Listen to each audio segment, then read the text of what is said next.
Assalamualaikum warahmatullahi wabarakatuh. Om Swastiastu, Namo Buddhaya, salam kebajikan, salam sejahtera untuk kita semua. Saya Hans Mahendra, founder Semarnesia.com, ingin menjelaskan fitur sistem informasi manajemen tenaga pada aplikasi Semarnesia.com, sebuah aplikasi yang dapat membantu semua rakyat Indonesia dalam membangun rumahnya.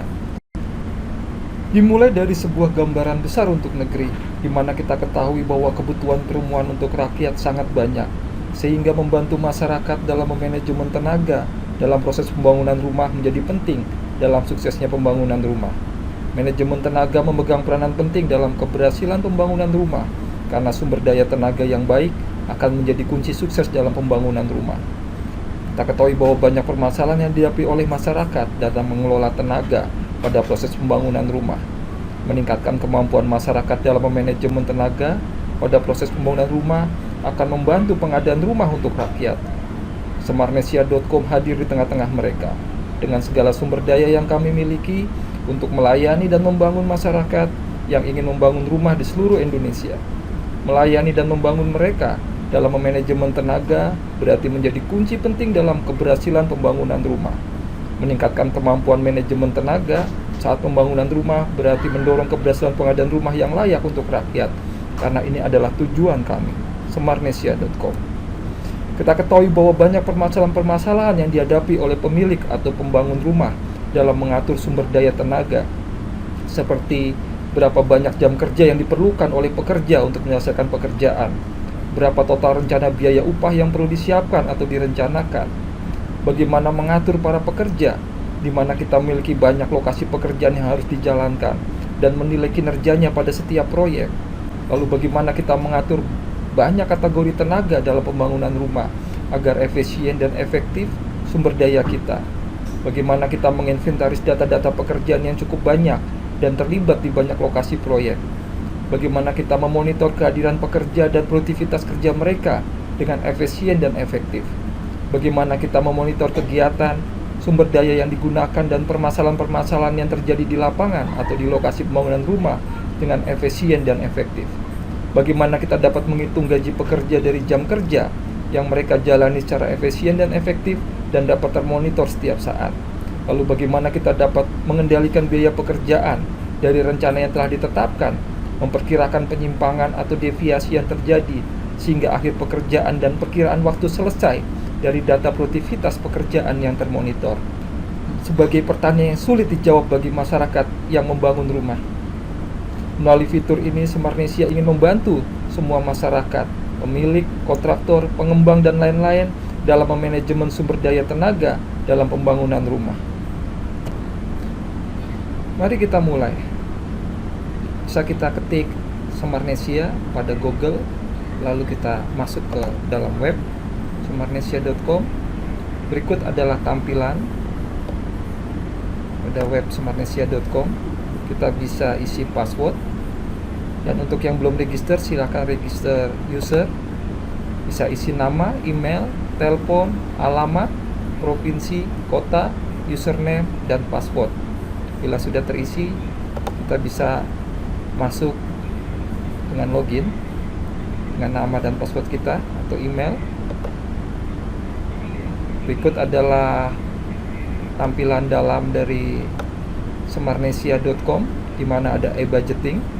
Kita bisa menghitung biaya pekerjaan di sini. Kita sistem informasi manajemen bahan. Ini bagaimana kita memanajemen bahan kita.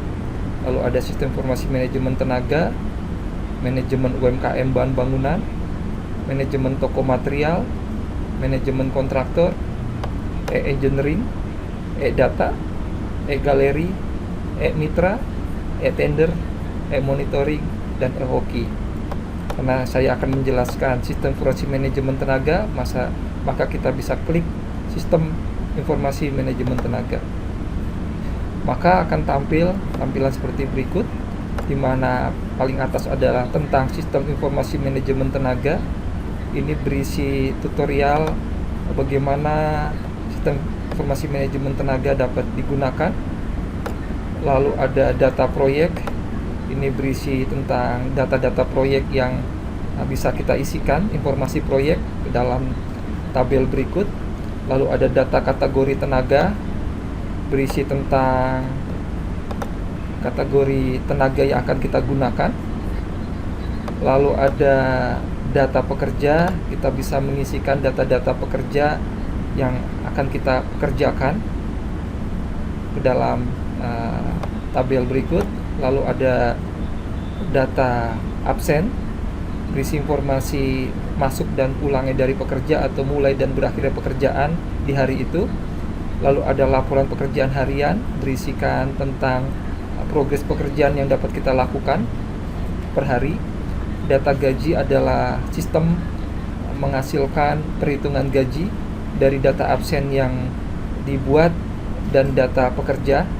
Lalu ada cost control upah, adalah sistem membantu memperhitungkan bagaimana mengontrol memanajemen upah atau pekerjaan. Terus ada laporan. Laporan ini berisi data-data yang kita inputkan, dapat kita cetak, kita print, dan juga berisi dari hasil analisa. Laporan berupa laporan data proyek, laporan data kategori tenaga, laporan data pekerjaan per kategori, laporan data pekerjaan per proyek, laporan absen per bulan, absen per periode, absen per tahun, absen per proyek, laporan absen per pekerja. Lalu ada laporan pekerjaan per bulan, laporan pekerjaan per periode, laporan pekerjaan per tahun, laporan pekerjaan per proyek. Lalu ada laporan gaji per bulan, laporan gaji per periode, laporan gaji per tahun, laporan gaji per proyek, laporan gaji per pekerja. Ini hanya perbedaannya adalah hanya sistem filternya saja, sehingga kita mau mencari, kita pengelompokannya seperti apa berdasarkan waktu atau tahun atau proyek atau per pekerja. Lalu ada laporan cost control, di mana ada cost control upah per bulan, per periode, per tahun, per proyek. Demikian secara garis besar fitur yang ada di sistem manajemen tenaga. Sekarang kita coba bagaimana cara memulai mengisi tentang data proyek. Ini ada tabel yang tampil. Ketika kita klik data proyek, ada nama proyek, lokasi proyek, waktu kerja, waktu mulai, waktu selesai, jumlah mandor, jumlah tukang, jumlah pekerja, jam mandor, ini adalah jam kerja mandor, jam tukang, ada total jam kerja tukang, terus ada jam pekerja, upah mandor adalah upah dia per hari, upah tukang juga upah pekerja per hari. Anggaran mandor adalah upah dari mandor dikali jam kerja mandor dikali waktu kerjanya. Lalu ada anggaran tukang, anggaran pekerja, total rencana biaya upah adalah total semua dari anggaran mandor, anggaran tukang, dan anggaran pekerja. Ini secara tabelnya. Nah, kita coba ketika kita ingin mengisi, kita add data, kita klik add data, maka akan tampil form tambah data proyek. Contoh, kita isi nama proyek, Rumah Budi, lokasi Jakarta, waktu pelaksanaan saya ambil 7 hari saja biar cepat, waktu mulai tanggal 12 November, jumlah mandor kalau ada diisi, kalau tidak ada kosongkan. Jumlah tukang saya isi 2, jumlah pekerja 4, upah mandor 250.000. Ini contoh saja. Upah tukang 200.000, upah pekerja 160.000. Simpan. Nah, kita lihat di tabel, masuk data proyek dari rumah Pak Budi, ada lokasinya, ada waktu kerja, waktu mulai tanggal 12, selesainya tanggal 19. Ini jumlah mandor, jumlah tukang, begitu seterusnya. Nanti kita lihat bahwa dari jam kerja yang diperlukan totalnya ada 9.030.000 untuk total rencana biaya upah dari rumah Pak Budi. Lalu kita ada 2 proyek, yang satu rumah Amir,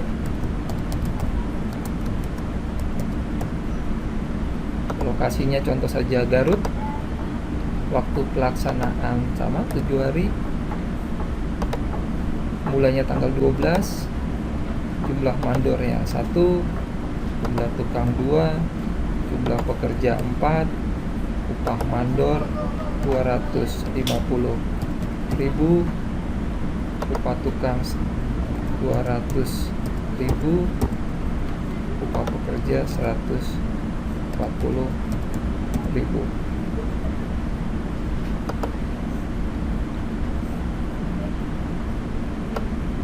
Kita lihat masuk data dari informasi tadi proyek. Ada 2 proyek yang masuk, sudah kita isikan, jadi totalnya 8.470.000 untuk rumah Amir. Setelah data proyek kita masukkan, saya masuk contoh hanya 2 saja di sini.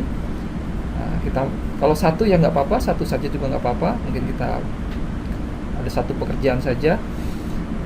Lalu selanjutnya kita masuk ke data kategori tenaga. Berikut adalah tabel kategori tenaga. Kita tambah datanya, add data. Berikut ada formnya, kategori tenaga. Kita tulis mandor. Nah, kita lihat kategori mandor masuk. Lalu tukang batu, simpan, masuk datanya. Lalu kita isi pekerja, karena tadi ada pekerja yang kita gunakan. Ada 3 kategori, bisa bertambah karena macam-macam tukang, ada tukang kayu, ada tukang macam-macam, bisa diinput apa yang kita akan butuhkan kelompok kategori tenaganya. Setelah kategori tenaga, kita masuk ke data pekerja.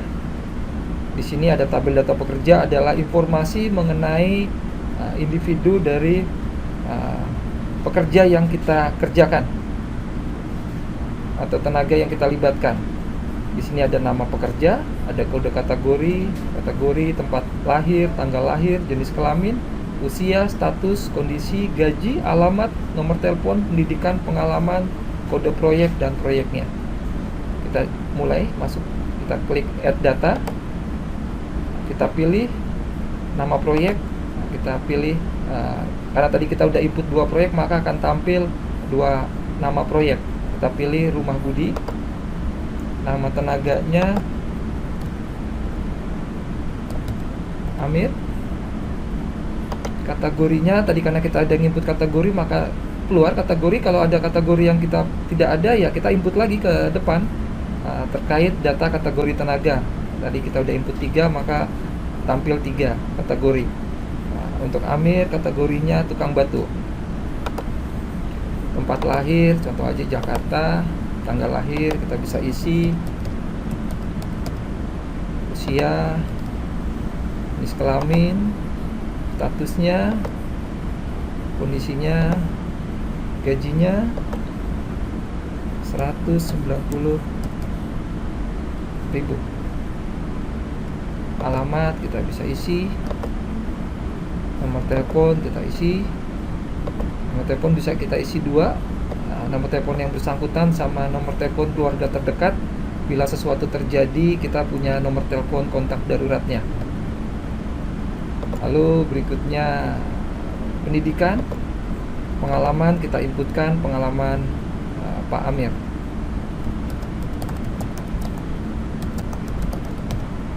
Lalu kita simpan. Maka data pekerja atas nama Amir telah masuk ke dalam sistem tabel data pekerja. Begitu seterusnya sampai semua pekerja yang kita libatkan kita inputkan. Kembali kita rumah Pak Budi, namanya Usman, kategorinya pekerja, tempat lahir kita isikan, tanggal lahir kita isikan,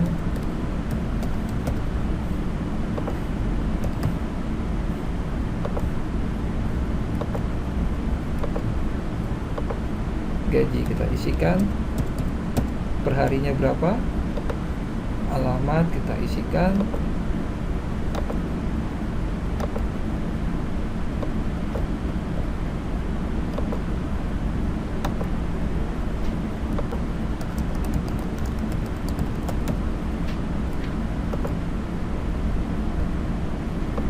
lagi.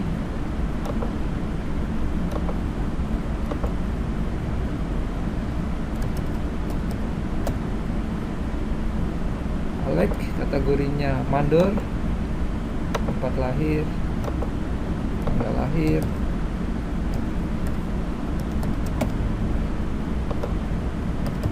usia, kelamin, status, kondisi, gaji,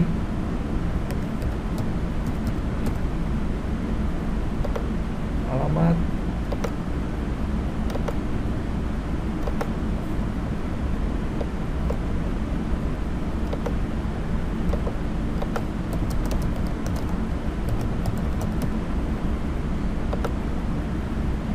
sudah 3 masuk dari rumah Pak Budi.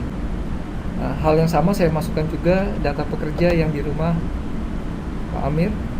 Ini saya ambil contohnya 3 aja.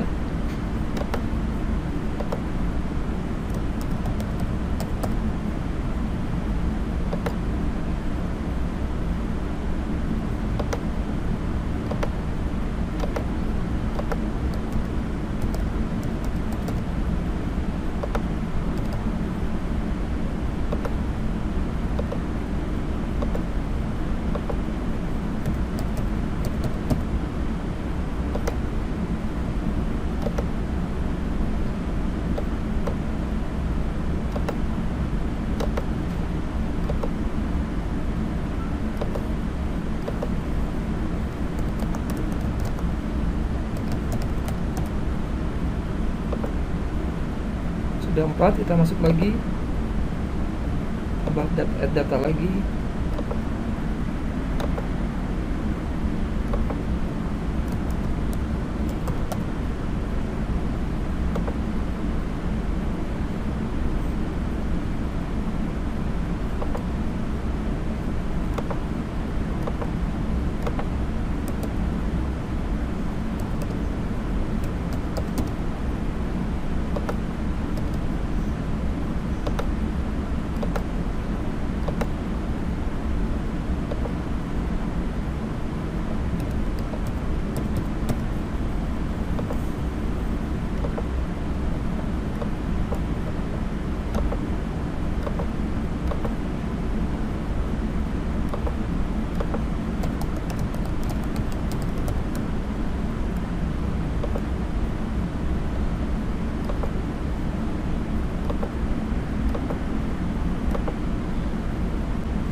Simpan. Jadi kita ambil contoh ada 6 pekerja, 3 rumah Pak Budi, 3 rumah Pak Amir. Jadi ini ada data-data pekerja. Setelah kita input, setelah data pekerja kita input, kita masuk ke data absen. Berikut ada tabel absen di mana ada nama proyek, nama pekerja, nama kategori, tanggal masuk, tanggal pulang, jam masuk, jam pulang, jam kerja, realisasi pekerjaan, dan keterangan. Kita coba input, yaitu klik add data. Berikut adalah tabel tambah data absen pekerja. Ini kita inputkan setiap kali mereka absen, atau tiap hari kita inputkan nama proyek, rumah Pak Budi, nama tenaga. Tadi tenaga yang di rumah Pak Budi ada 3, Amir, Usman, dan Alek. Ini ada Amir. Tanggal masuk, kita contoh tanggal 12. Tanggal pulang kita anggap masih hari yang sama, jadi masuk pagi pulang sore. Tanggal 12, jam masuk 08, jam pulang 16.00, Hasil pekerjaan, kita ambil contoh aja pekerjaan plesteran, keterangannya masuk, simpan. Maka data absen masuk dari Amir, kita lihat kategorinya, tanggal masuk, tanggal pulang, jam masuk, jam pulang, jam kerja 8 jam, relasi kerja plesteran. Lalu kita kan ada 3 pekerja pada Pak Budi, hal yang sama untuk Usman, tanggal 12 pulangnya tanggal 12, kita samakan jamnya, masuk, jam pulang, selesai, kasih pekerjaan, sudah ada 2 pekerja masuk, kita coba lagi, ada 3 yang masuk, like 12, jam masuk jam 8, jam pulang jam 16.00. Pada standar ini kita hitung 8 jam kerja normalnya. Durasi pekerjaan kita isikan, keterangan kita isikan, simpan.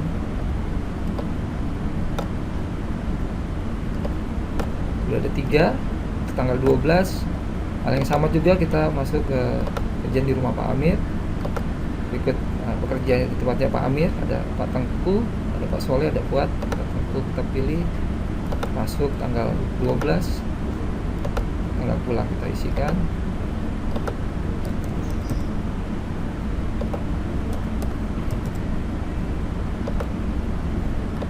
Isi kerja, keterangan, simpan. Isi lagi Amir, Pak Soleh,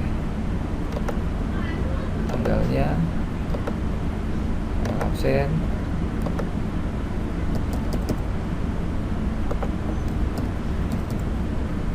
relasi pekerjaannya apa aja kita isikan.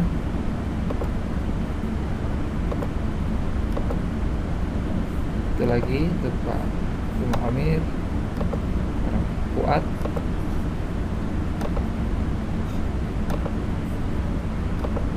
absennya,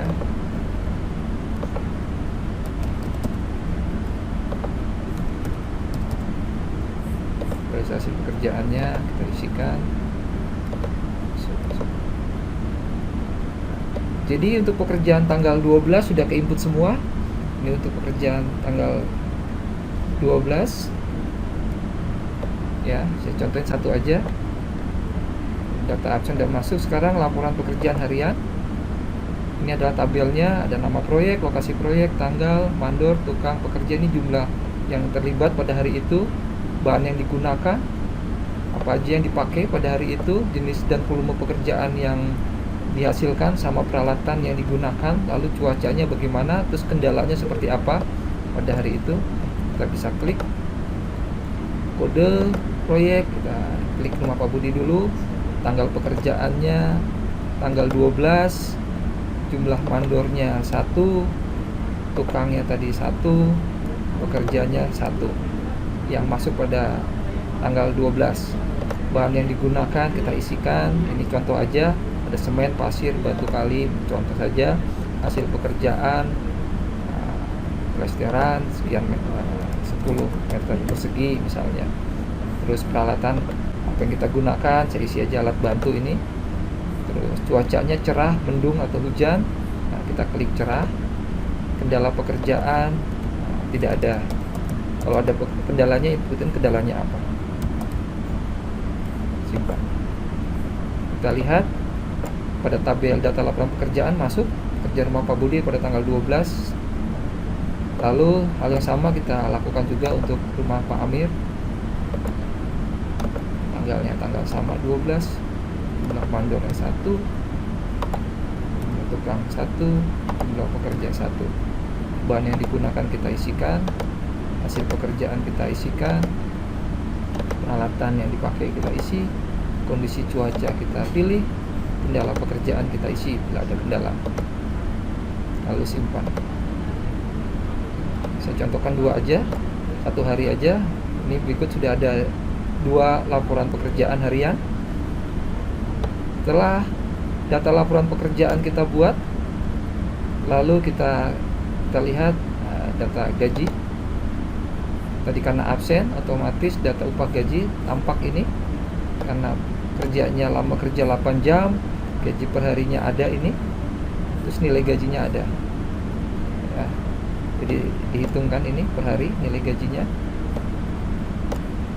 Setelah data gaji kita lihat tabelnya, lalu kita ke cost control upah. Berikut adalah tabel dari data cost control tenaga. Terdiri dari ada kode proyek, nama proyek, lokasi proyek, waktu kerja, waktu mulai, waktu selesai, total rencana biaya upah, hari ke.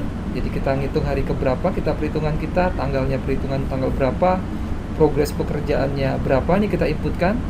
Progres pekerjaan telah dapat berapa persen, ini bisa kita hitung. Ketika kita telah menggunakan manajemen bahan, di situ ada bagaimana cara menghitung progres pekerjaan. Jadi ini saling terhubung antara sistem informasi manajemen tenaga dan sistem informasi manajemen bahan. Tapi kalau kita tahu progresnya, ya kita inputkan aja progresnya berapa. Karena progres sangat sensitif terhadap data cost control tenaga. Lalu rencana biaya upah, realisasi upah, deviasi upah, perkiraan deviasi upah akhir, artinya upah akan meleset positif atau negatif. Lalu perkiraan deviasi waktu akhir, artinya berapa waktu akan lebih cepat atau waktu lebih mundur. Ini sistem akan menghitungkan karena algoritmanya telah menganalisa hal seperti itu.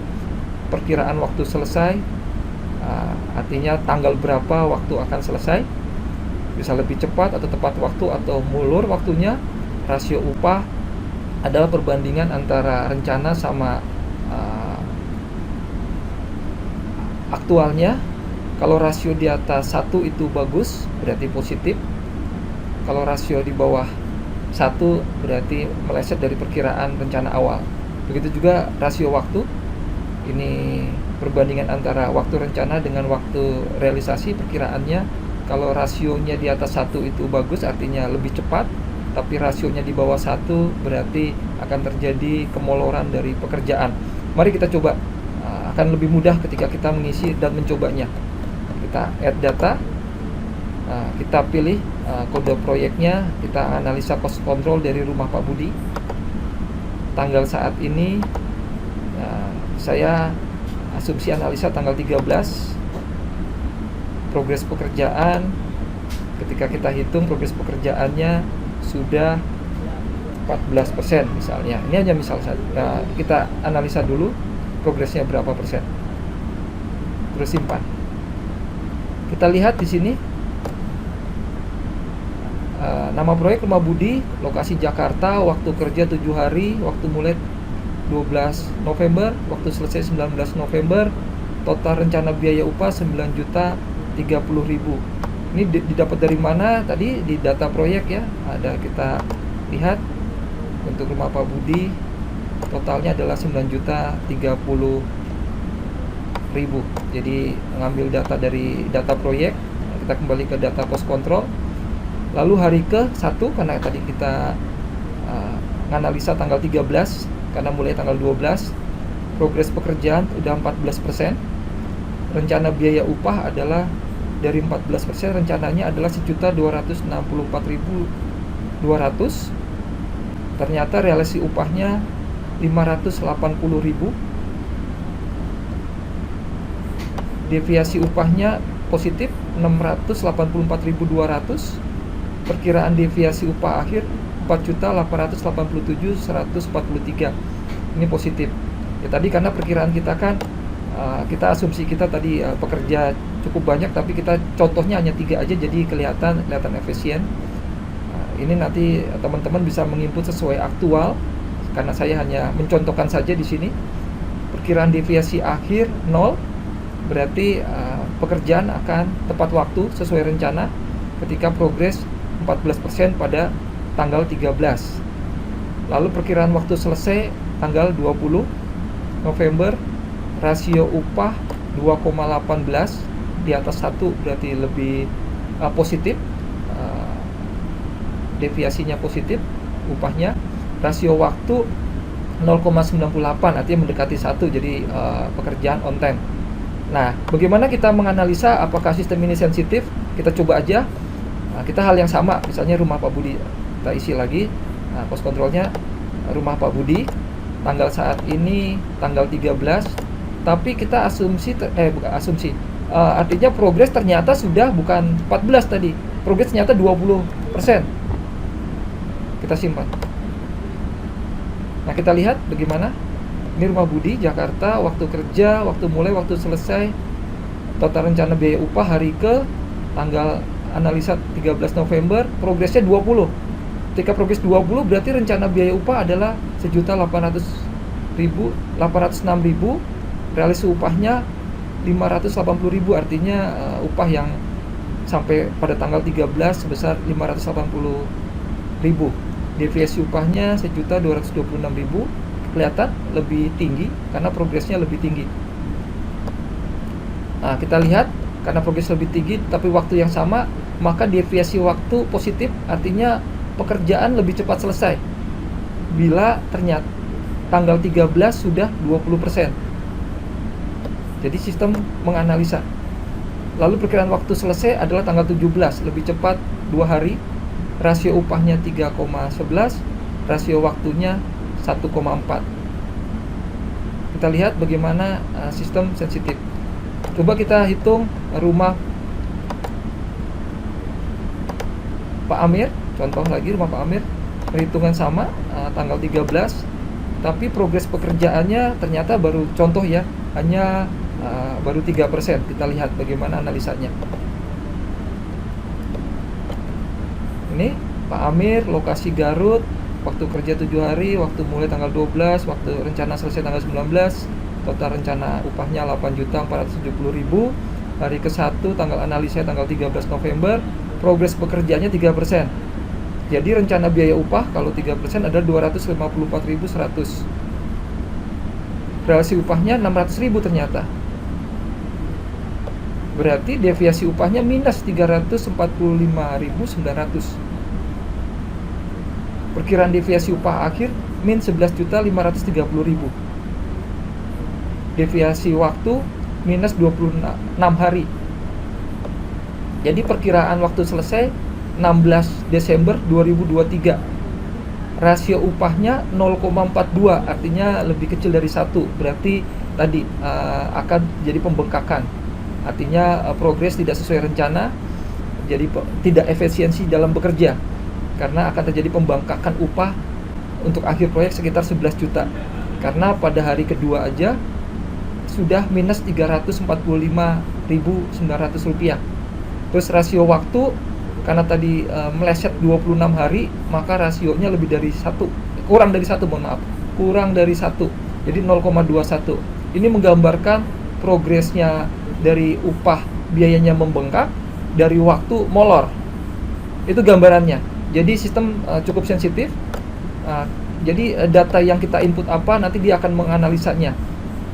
Itu secara garis besar analisa tentang data cost control tenaga. Jadi ketika ini sistem dimasukkan data-data yang cukup banyak, analisanya yang memang aktual, maka yang dihasilkan pun akan mendekati kenyataan.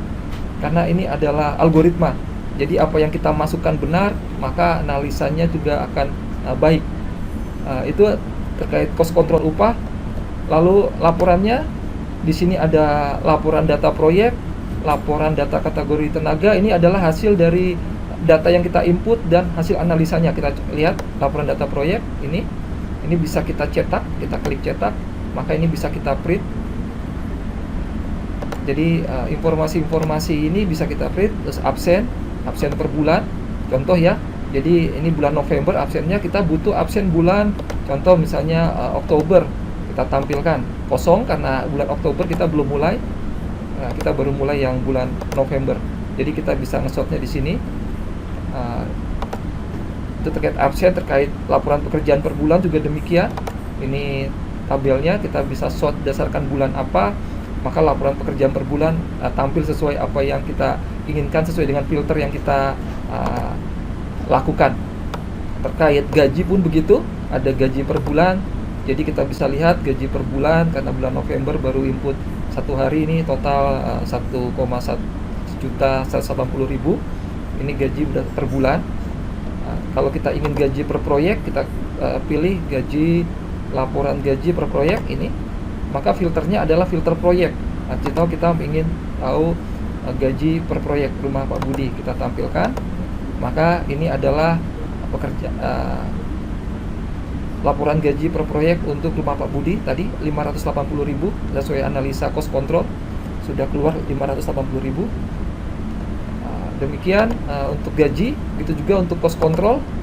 Ini bisa kita print sesuai dengan filter yang kita inginkan. Ada cost control upah per bulan, artinya bulan-bulan itu kita bisa memonitor untuk bulan yang kita inginkan, per periode, per tahun, atau per proyek. Jadi demikian dari saya, bagaimana fitur sistem informasi manajemen tenaga dapat membantu teman-teman dalam memonitor pekerjaan rumahnya terkait tenaganya. Semoga ini bermanfaat, dan tadi gambaran besar apa yang kita inginkan bersama, bahwa seluruh rakyat Indonesia boleh memiliki rumah yang layak untuk mereka tinggal dan membangun keluarga yang indah di dalamnya. Demikian dari saya, semoga bermanfaat. Terima kasih.